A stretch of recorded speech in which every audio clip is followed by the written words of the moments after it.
രതീഷേട്ടനും ജിൻഡോയും ജയിലിലെത്തിയിരിക്കുകയാണ്. ഇന്ന് വളരെ സംഭവബഹുലമായ കാര്യങ്ങളാണ് ബിഗ് ബോസ് ഹൗസിനുള്ളിൽ നടന്നിരിക്കുന്നത്. ബിഗ് ബോസ് ആണെങ്കിൽ ജയിൽ നോമിനേറ്റ് ചെയ്യാൻ വേണ്ടിയിട്ട് ഹൗസ് അംഗങ്ങളോട് പറഞ്ഞു. ആദ്യം തന്നെ പവർ ടീം അംഗങ്ങൾ ജിൻഡോയെ അവരുടെ ജയിലിലേക്ക് നോമിനേറ്റ് ചെയ്തിരിക്കുകയാണ്. പിന്നെ ഓരോ അംഗങ്ങളും ചിലവര് രതീഷേട്ടന്റെ പേരാണ് പറഞ്ഞത്, രതീഷേട്ടനെ നോമിനേറ്റ് ചെയ്യണം എന്ന് പറഞ്ഞു. അങ്ങനെ അൻസിബയാണെങ്കിൽ ആരെ ജയിലിലേക്ക് നോമിനേറ്റ് ചെയ്യണം എന്ന് തന്റെ അഭിപ്രായം പറയുന്നതിനൊപ്പം തന്നെ രതീഷേട്ടൻ പറഞ്ഞ ഒരു പ്രസ്താവന അവിടെ വെളിപ്പെടുത്തുകയാണ്. സംഭവം എന്താണെന്ന് വെച്ചു കഴിഞ്ഞാല് 2 ദിവസം മുമ്പേ ജാൻമണി ആണെന്നുണ്ടെങ്കിൽ രതീഷേട്ടനെ വന്ന് കെട്ടിപ്പിടിച്ച സമയത്ത് രതീഷേട്ടൻ വലിയ രീതിയിലുള്ള പ്രശ്നങ്ങൾ ഹൗസിനുള്ളിൽ ഉണ്ടാക്കുന്നുണ്ട്.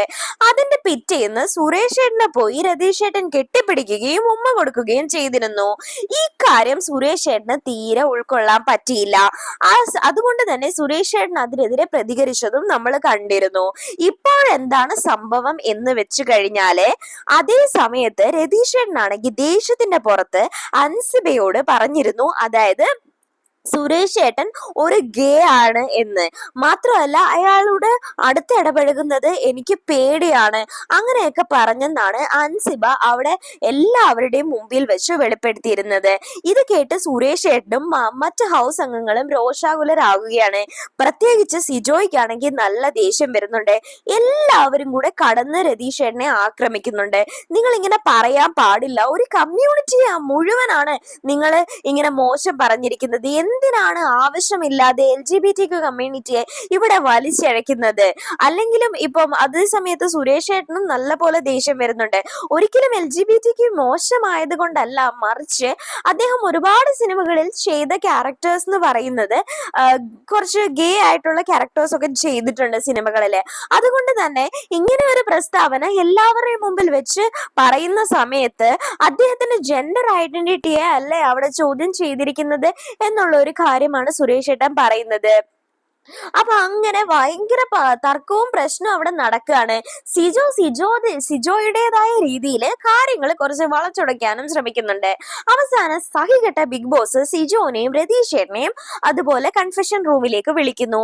അവർ രണ്ടുപേരും കൺഫെഷൻ റൂമിൽ ചെന്നിരുന്നതിന് ശേഷം സംഭവിക്കുന്നത് എന്താണെന്ന് വെച്ച് കഴിഞ്ഞാല് നല്ലതുപോലെ രതീഷേട്ടന് ബിഗ് ബോസ് ഹൗസിന്റെ നിന്ന് കിട്ടുന്നുണ്ട്.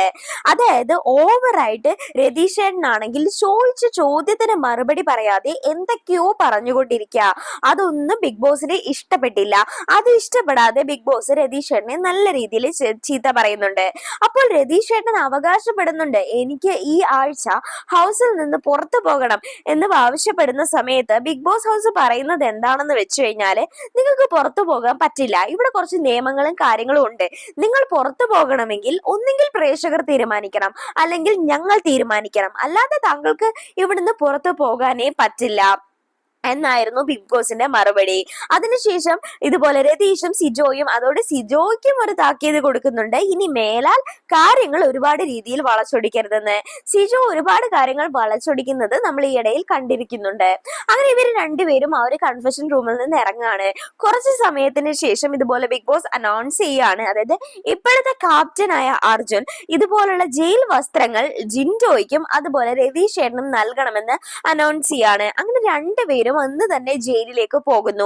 ഈ ആഴ്ചത്തെ ഏറ്റവും മോശം പ്രകടനം കാഴ്ചവെച്ച 2 മത്സരാർത്ഥികളെയാണ് ഈ ജയിലിലേക്ക് വിട്ടിരിക്കുന്നത് ബിഗ് ബോസ്. അപ്പോൾ ഈ 2 പേർ ജിൻഡോയും അതുപോലെ സുരേഷേട്ടനും മോശം പ്രകടനം കാഴ്ചവെച്ചിരിക്കുന്ന വ്യക്തികളാണോ എന്ന് നിങ്ങൾ നിങ്ങളുടെ അഭിപ്രായം പറയുക.